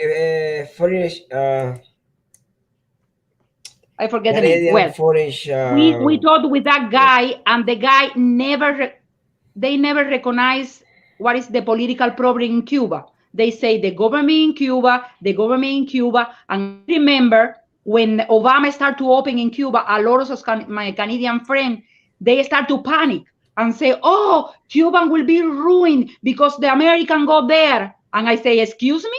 Cuban is ruined already because the dictatorship in Cuba. They don't know about the political. And nothing happened. And the Canadian government is the first travel partner in America and probably in the world. Spain is the second, I think so. I would say they are the number one. They are the number one right now. I'm not really good on statistics. My but, friend, the point is, I'm listening, but I just want to ask you what to do. What to do? Well, I mean, the scenario we can try to pressure from here, but I would say something that is my perception only. I think Americans want to do things. Americans are not Canadians, but in any case, no, I know that they want to do. Yes, my point is simple. Americans feel angry when you tell them not to do a thing. It could be not to go to Gaza, not to go to North Korea. They hate the government when they do that, and not to go to Cuba. Americans care nothing about whatever, but they want to do what they want to do. Get the gun, get the farm, do whatever they want to do. And so they get angry when I'm not advocating for one or other position. What I'm saying is, Americans, when you tell them and explain them that they don't have the right to go there because there is a tyranny, and they say, and when I'm going to see the tyranny, I don't want to read the book, I don't want to listen to you, I want to see it because I am American. Even if they are liberals, even if they are communists, even if they are socialists, they still keep that pride of they want to do things by themselves. We can keep on controlling Americans, holding them to stay here. They will go through Cancun, through a third country, because they are better. They are better. They are imperialists. They travel. They do whatever they want to do. I'm not advocating for one position or other. If you want me to join a pro-anti-travel committee, I will do. But I am trying to this conversation to bring the idea that if we got 16 years of Democrat rule, it could be because it was going to be like that with Obama and Hillary. 16 years of Democrat Party in power. We cannot wait 16 years to get a lukewarm Republican in 2032 to establish the sanctions again. We need to probably work with a scenario that is already written down, is already established. Americans will do what they want to do bypassing whatever the opinion and the money of the Cuban exile. So that's a reality. I'm not favoring that reality. I'm trying to say to the patient, you are dying. You better put your things in order, make a will, divide your money among the people you love, and make some donation because you are dying. maybe that's the what is going to happen here. A letter in the Washington Post is not going to stop Joe Biden and Ben Rhodes and the lobbyists and the U.S. Chamber of Commerce to do what they already established to do. If you think that we Cubans are unable to interfere with that, I am happy to work with that. We can make some demonstration, we can write more, we can speak about that. But eventually we lose that battle. What are we going to do? Live in resistance? Burn police stations? Orlando. I don't think we're going to be doing that. I totally understand your point of view. But I'm here. I think we should raise our voices a little more. Orlando. And try harder. That's all I'm asking for, because I think we have a shot at this in the next coming months. That's what I'm seeing. We are in a moment right now. That the world is having the eye on Cuba, and I think we have to use that moment to pursue whatever we want with the government of US or with the government of Canada or wherever we are. We need to keep raising our voices. May I say something real quick? I think that we need to short-term memory is not only a problem for Americans, it's also a problem for Cubans. We should remember the socio-political state of opinion in the Cuban diaspora back in 2014 when FIU was running surveys and what Gallup does, polls about the embargo. Orlando, 60+% of Cuban Americans in Miami voted at some point for lifting the embargo. That's how desperate we were. It was a survey. It was a poll. That's how much we have forgotten how the dictatorship works. That is not the reality anymore, as you very well know. Cubans voted in a red bloc, Republican, like never before, in Dade County and all over where Cubans had the right to vote. That is the new reality. Back in 2014, you had solidarity groups in every European country supporting the revolution. That is not the reality anymore. You have Cuban diaspora in every embassy, in every consulate, in Europe, in South America, in Canada. You see them right there, raising their voices, bringing awareness about the situation in Cuba. So do we engage with the Democrats? Yes. But in which way? Well, allow me to remind you, South Africa. Americans, when they were aware of what was going on in South Africa, they renounced to their right to travel to South Africa. And not only that, they criticized the president, Ronald Reagan, because he was the last one to join the embargo to South Africa. That's what we're doing. That's what we need to keep doing for the final dagger to the dictatorship. I think we need to change. I see where you're coming from. But what Estrella was saying about Canadians doing in Cuba, listen, I live in Tampa. We had two cruisers, cruise ships going to Havana every Saturday. So I talked to a lot of people, Americans here in Tampa, and all they saw in Cuba was old Havana, Varadero, and some of them Viñales. They did not exchange a word with someone who was not a jinetero or a guide, a tourist guide, or some official in some capacity. They did not exchange their experiences. Yes, if, listen, not even a high number, if 50% of the tourists did what you want them to do, yes, I'm all for it. But in reality, quite frankly, Orlando, it's only 5%. It's those students that you sent there or that went there, those students that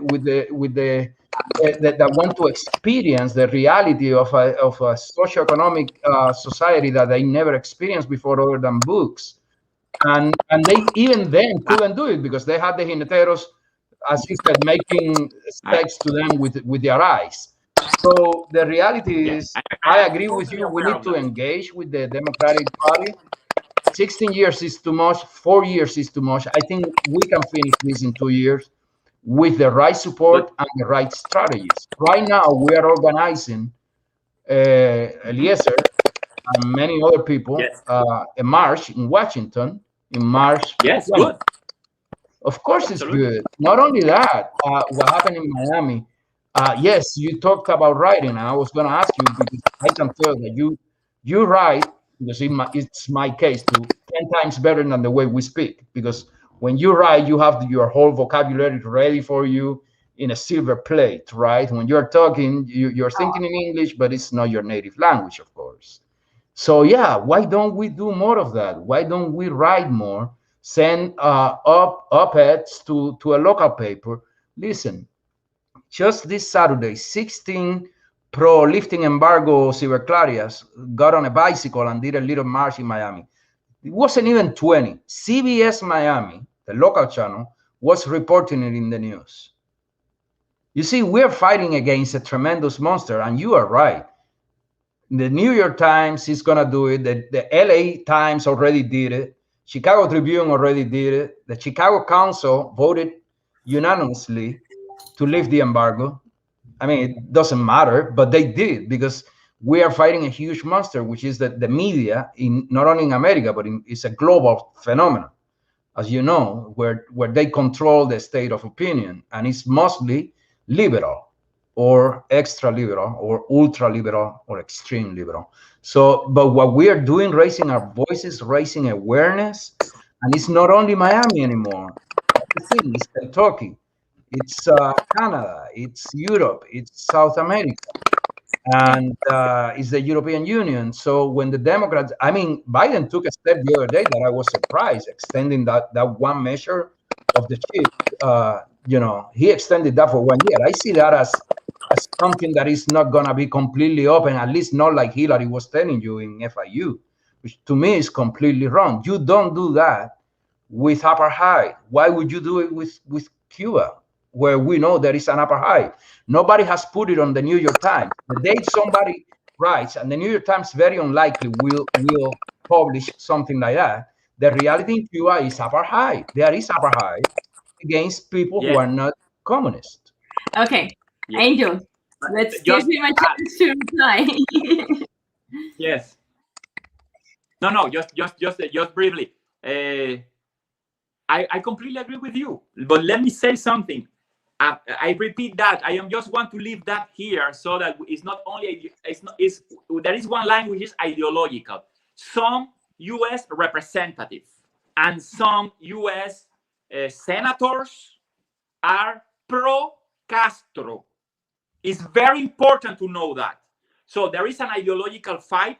You are not going to do anything to those guys. You're probably not even going to vote them out or sequester them or anything. So there are representatives and senators, I can provide you the names, who are pro-Castro. It means pictures with Castro, hugging Castro, and telling Castro in Havana, I will work for you in the U.S. Congress. So maybe those persons were elected with Castro money. I don't know that. That's a very complex situation. But besides that, there is another perception of American pragmatical men, yes, left-leaning, that they say, we are tired of people telling me what to do. That could have moral implications because some of those things that they want to do might be a crime, like in the case of Cuba or in the case of your own body. I don't know, might be a crime, but they don't want anymore in 2021. That's the only thing I'm saying. I'm not supporting the view, but I want to do the diagnostic. Americans have told me from the whole political spectrum, from teenager, my perception, biased by my experience, they have told me we are tired of the government or Cubans or this or that telling me what to do. At some point, there is a trivialization of repression. There was political crimes and desaparecidos in Chile, and Americans could always travel freely to Chile. And there are problems and murders in Israel, and Americans travel freely to Israel. So not in Israel, but in the occupation areas and conflicts. And some people want the embargo. And so what I'm trying to do is the Cuban conflict is minimized at the highest level. The Republicans and Trump did a lot for us. They listened to those who had to listen. I am very sorry that Trump lost the election or the election was stolen from him. I am very sorry the electoral laws were changed. He couldn't stop it. With the state legislatures were bypassed, but now it's a reality. It's a reality. Trump belongs, in my opinion, to the past. Maybe he belongs to the 2024, but in my opinion, he belongs to the past now. There is no more Trump. I feel orphan. I feel widow. I cried when I realized what had happened with Trump. No, but now what to do? No, I mean, but my point is, Americans don't want us to tell them what to do. We can talk to them, but people to people, they say, if I can go to a shit whole country like X and Y and this, why I cannot go to your shit hole dictatorship, for God's sake? It's a shit hole dictatorship. I go there. Get out of my way. Okay? That's not my opinion. That's what I have seen. Get out of my way. I'm American. Don't stand in the middle of the way. I cannot even walk here. Get out, man. Like I have been to criminal nations. I have been in the war in Salvador where children were being killed. So Americans speak to you like that. And then you say, yes, but Cuba is a moral dilemma because it's communism. Say, I have been to Russia. I was there in 87. Americans, you've been in Russia? Yes, I was there and I helped. And so how to stop that? We will be joining Eliezer, joining Rosa Maria, doing whatever you need me to do. I am here to support your agenda. But let's keep in mind, because we're talking in English, Americans are stubborn and they want to topple the dictatorship by themselves. First, by finding free sex or very cheap sex in Cuba, and then later, eventually, little by little, maybe they will change their mind, the editorials will be different, the op-eds will be different, somebody will get killed, because several Cuban Americans are already in jail in Cuba. Some of them got killed in Cuba because of rum. They were drinking poison rum, or who knows what happened there. Canadians get killed all the time in Havana. They don't want to stop doing, they don't want to stop doing things. That's the only thing I'm saying. So, viva el embargo, long live the US embargo. I will support the agenda. I will explain to Americans the way that I'm explaining that the Cuban government doesn't deserve a single cent in financial credit.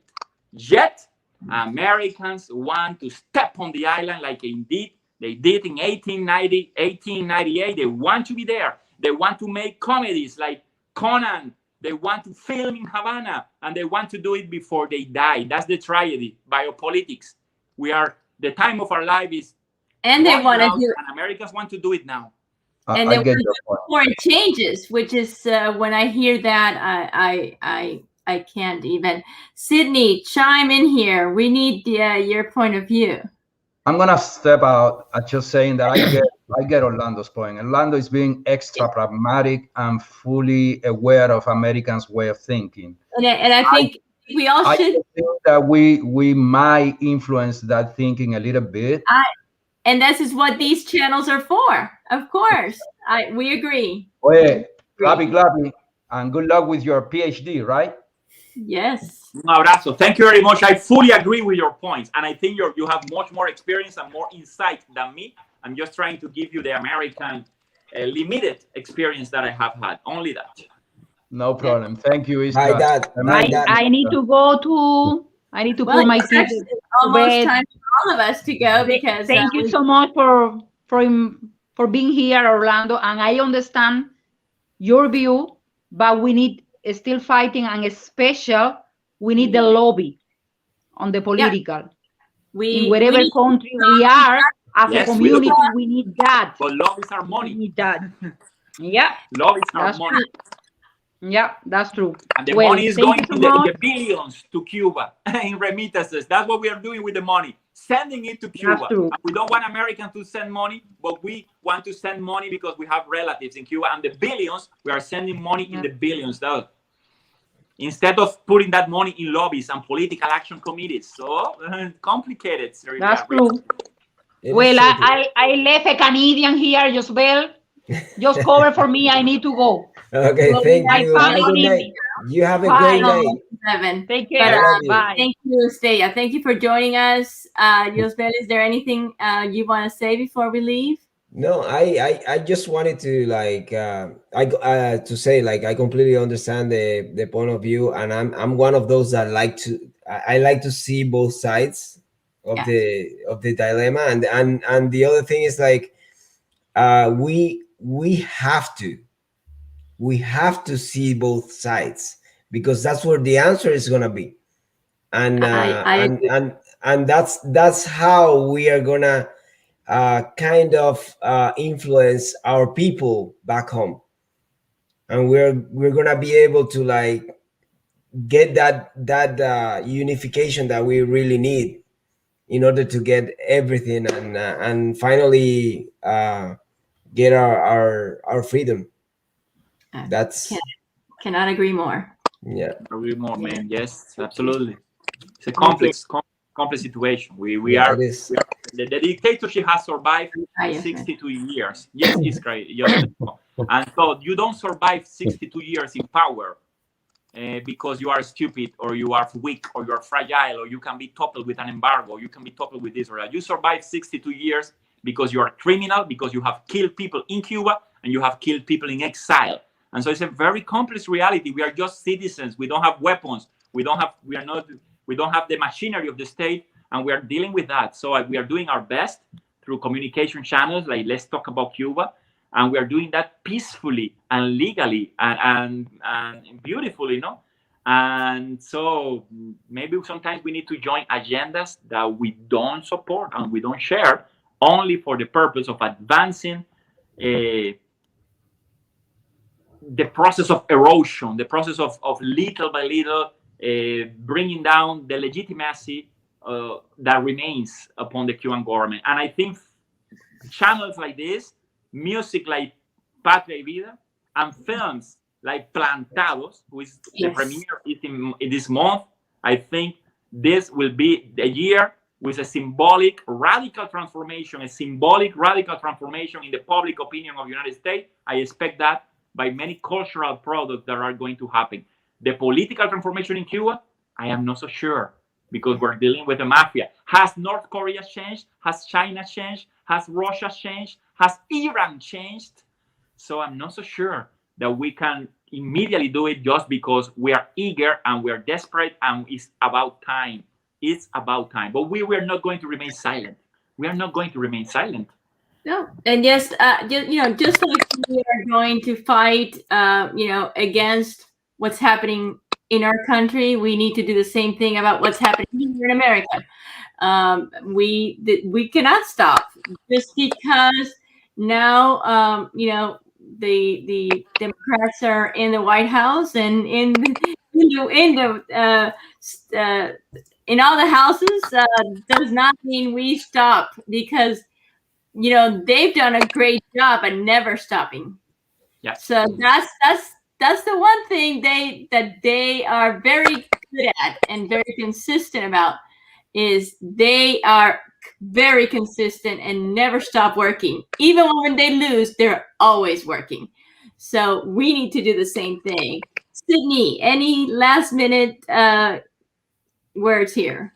Yeah, so I was listening very eagerly because this is how I learn, and I would like the Cubans to have this opportunity too, to listen at least.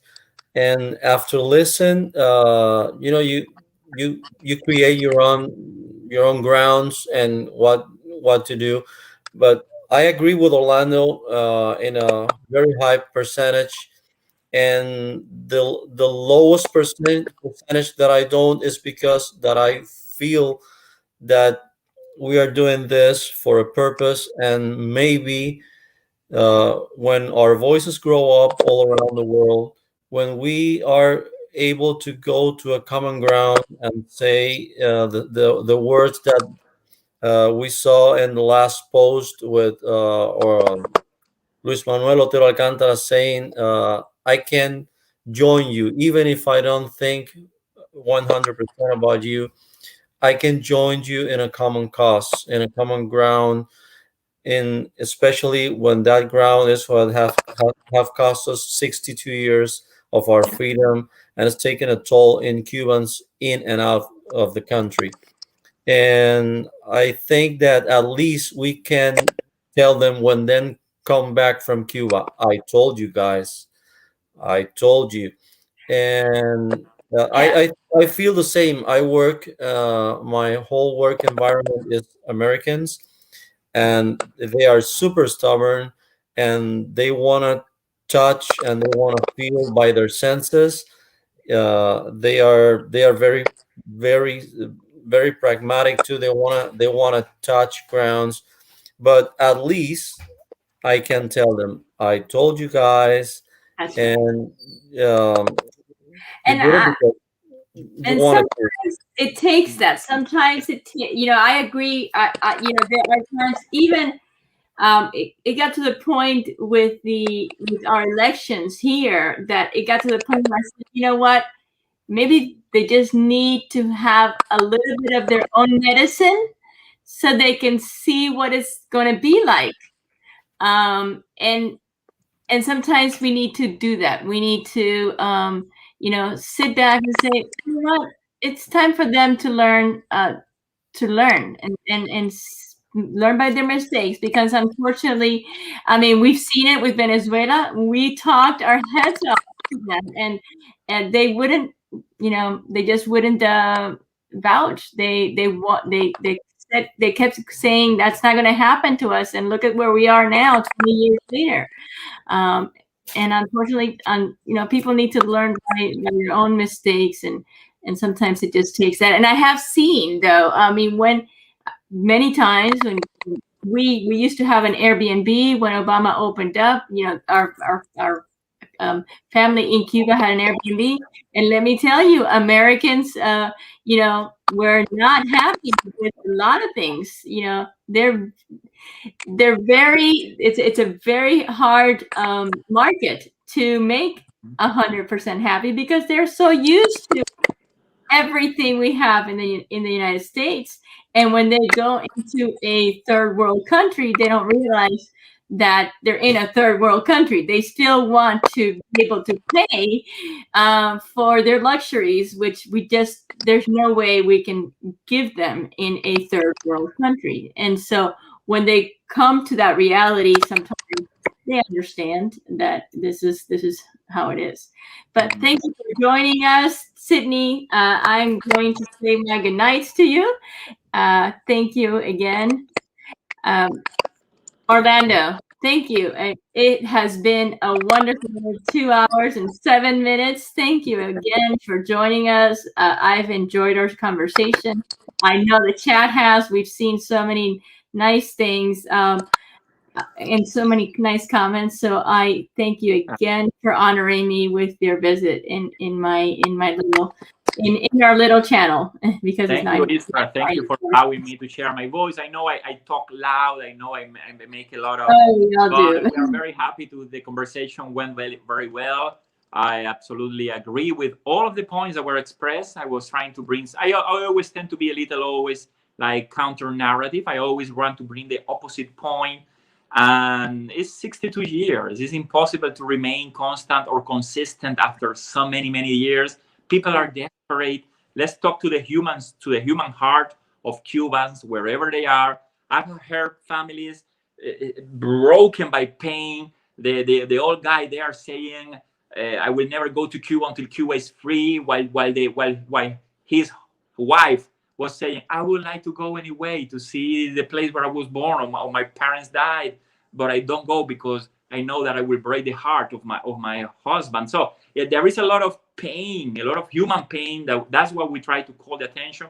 And there are many ways to do that. It's not only about embargo or non-embargo. It's talking to the human soul, talking with the eyes in the future, and there will be no impunity. There will be no impunity, but at some point, the nations deserve, and I will end by this, it's a phrase by Renan, the nations deserve some oblivion. It's not about forgetting. It's about oblivion for a while, like a liberation, like a relief, before you can really start implementing justice or historical memory. You cannot start after 62 years. The accumulation of pain is making the country unlivable, that you cannot live or exist or even breathe or talk in such a nation. No? But I'm not talking of reconciliation with the tyrants. I'm not talking of reconciliation with the regime. What I'm talking is that we Cubans need to understand that desperate situations, and we're in 2021, sometimes even God, sometimes providence brings roads that are unexpected. When it seems that everything is dark, eventually we get to a point that we couldn't foresee. I'm very happy with this conversation, Iskra. Thank you so much. Thank you so much. And everybody, please follow Orlando. His webpage is orlandoluispardo.lazo.com. Please go to his webpage. He has wonderful, he had all his literatures there, and he's got music. And so yeah. And I'm sure we'll see some pictures of your little girl as you go along. Thank you very much. And have a wonderful night. I'm sorry. Anyway, everybody, thank you for joining us. It has been an outstanding night. Lena, we thank you for joining us as well. We do normally put other videos of the Cuban realities in today's show. We just had an interview, but there are many times when we only do a theme, and during that theme, we do play the videos of whatever theme we're doing. So join us next time. It's not always going to be interviews, but we do like to do some interviews, and I've actually have some lined up already for the next couple of weeks. Every Monday night at 9 o'clock, let's talk about Cuba. Thank you, everybody, for joining us. Good night.